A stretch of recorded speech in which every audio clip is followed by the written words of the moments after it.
Assalamualaikum warahmatullahi taala wabarakatuh. Berjumpa lagi dengan Kak Dadang dari Dinas Perpustakaan dan Kearsipan Provinsi Riau. Baiklah, pagi ini Kak Dadang akan bercerita atau bertutur dengan judul Si Lancang, karya Sabrur R. Sumardi.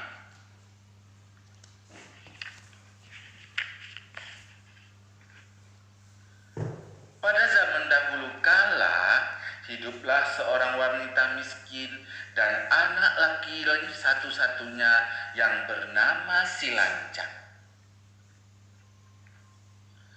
Mereka berdua tinggal di sebuah gubuk reot di sebuah negeri bernama Kampar. Ayah Si Lancang sudah lama meninggal dunia. Sedangkan emak Si Lancang bekerja menggarap lahan orang lain. Sedangkan Si Lancang mengembara ternak milik tetangganya, seperti kambing.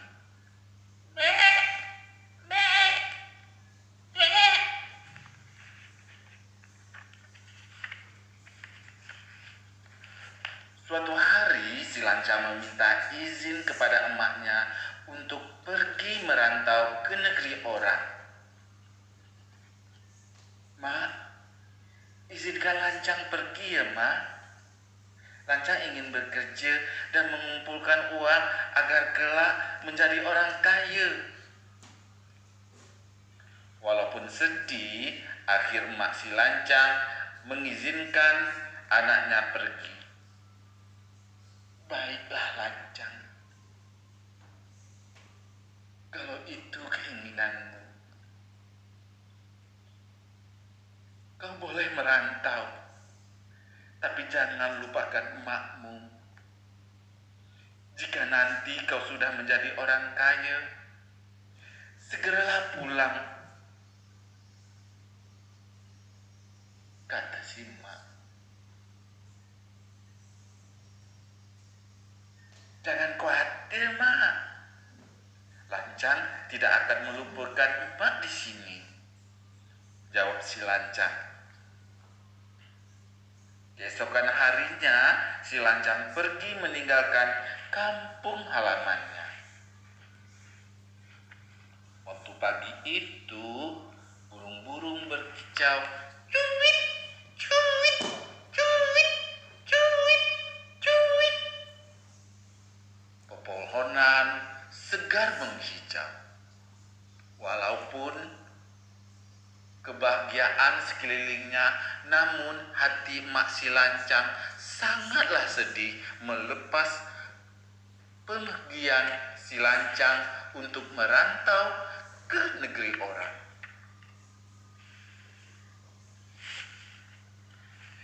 Setelah bertahun-tahun merantau di negeri orang, akhirnya Si Lancang menjadi seorang pedagang kaya. Ia mempunyai puluh-puluh kapal dagang dan ratusan anak buah. Istri-istrinya pun cantik-cantik, dari semua berasal dari keluarga yang kaya raya pula. Sementara nun di jauh kampung halamannya, emak Si Lancang hidup miskin seorang diri. "Ya Allah, ya Tuhanku, telah bertahun-tahun lamanya Lancang merantau. Tidak pernah ada kabar berita. Apakah dia sehat? Apakah dia bisa makan di sana? Ya Allah, ya Tuhanku, tolonglah hamba, peliharakanlah anak hamba, dan berilah rezeki kepada beliau ya Allah," ratap emak Si Lancang. Suatu hari Si Lancang berkata kepada istri-istrinya bahwa dia akan mengajak mereka berlayar ke Andalas. Istri-istri sangat senang, Mereka lalu meminta segala macam perbekalan, mulai dari makanan hingga alat musik untuk berpesta pora di atas kapal si lancang. Si lancang mengabulkan permintaan istri-istrinya tersebut. Sejak berangkat dari pelabuhan, seluruh penumpang kapal si lancang berpesta pora. Mereka bermain musik, bernyanyi, dan menari di sepanjang pelayaran, hingga akhirnya kapal si lancang yang sangat megah itu mendarat di Sungai Kampar, kampung halaman si lancang. "Hei, kita sudah sampai, kita sudah sampai," teriak seorang anak buah kapal.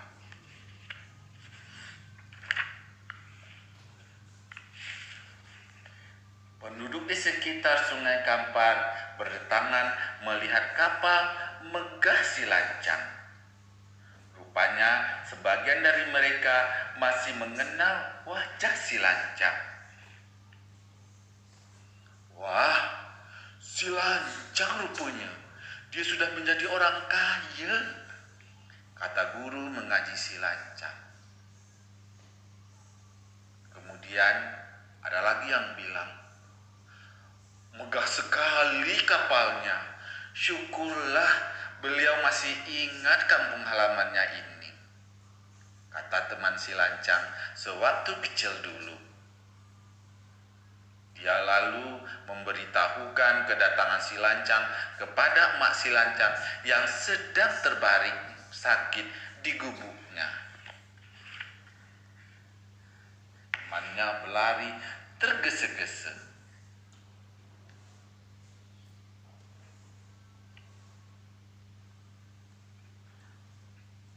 "Mak, si lancang dah kembali. Mak, si lancang dah kembali," kata teman si lancang. Mak si lancang yang terbaring di tempat tidur segera bangun dari tempat tidurnya.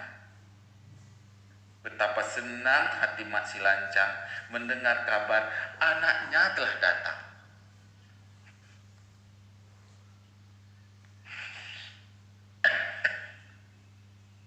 "Oh, akhirnya si lancang pulang juga," seru emaknya gembira walaupun dengan nada kesedihan. Dia bergegas bangkit dari tempat tidurnya, tak peduli meski sedang sakit.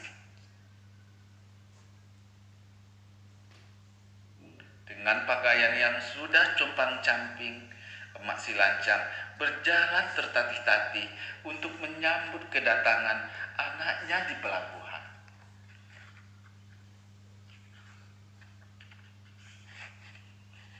Sesampainya di pelabuhan, emak si lancang hampir tidak percaya melihat kemegahan kapal anaknya. Dia tidak sabar lagi ingin berjumpa dengan anak satu-satunya itu.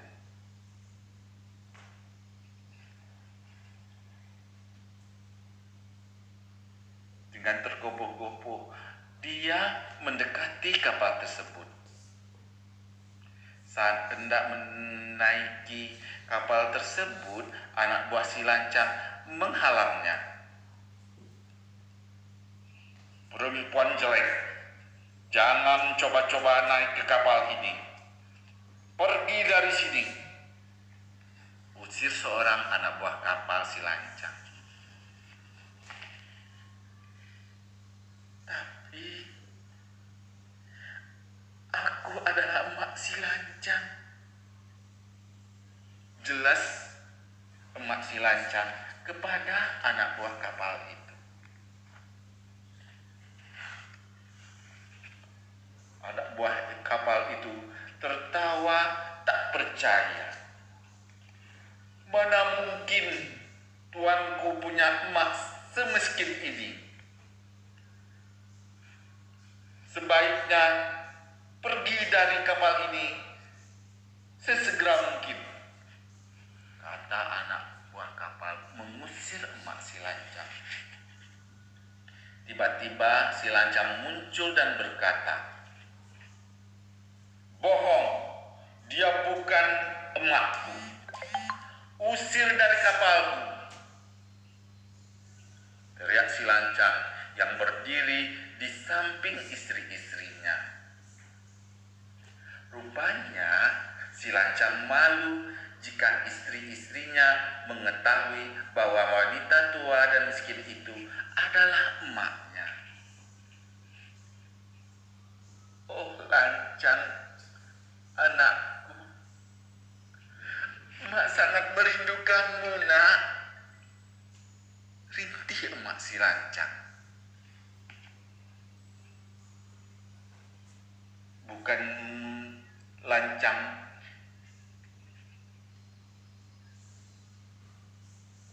bersedih hati mendengar emaknya, tapi dia membalas dengan kata-kata kasar. "Usir perempuan gila itu dari kapalku," teriak si lancang.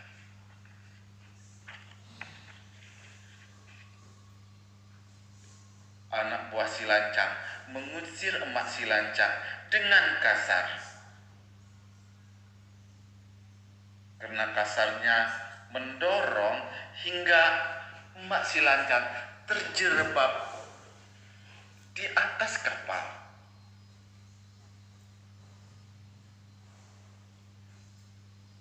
Dengan hati yang sangat sedih, emak si lancang pulang ke gubuknya. Di sepanjang jalan, emak si lancang menangis sejadi-jadinya. Dia tidak menyangka anaknya akan tega berbuat seperti itu kepadanya. Sesampainya di rumah, emak si lancang mengambil lesung dan niru pusaka. Dia memutar-mutar lesung itu dan mengipas-ngipasnya dengan niru sambil berkata, "Ya Tuhanku, si lancang telah aku lahirkan dan aku besarkan dengan air susuku. Namun setelah menjadi orang kaya, dia tidak mau mengaku diriku sebagai emaknya. Ya Tuhanku, tunjukkan kepadanya kekuasaan-Mu ya Allah." Tiba-tiba turun hujan yang sangat lebat. Petir menggelegar menyambar kapal si lancang. Gelombang sungai Kampar menghantam kapal si lancang hingga hancur berkeping-keping. Semua orang di atas kapal megah itu berteriak kebingungan dan ketakutan. Sementara penduduk kampung berlarian menjauhi sungai.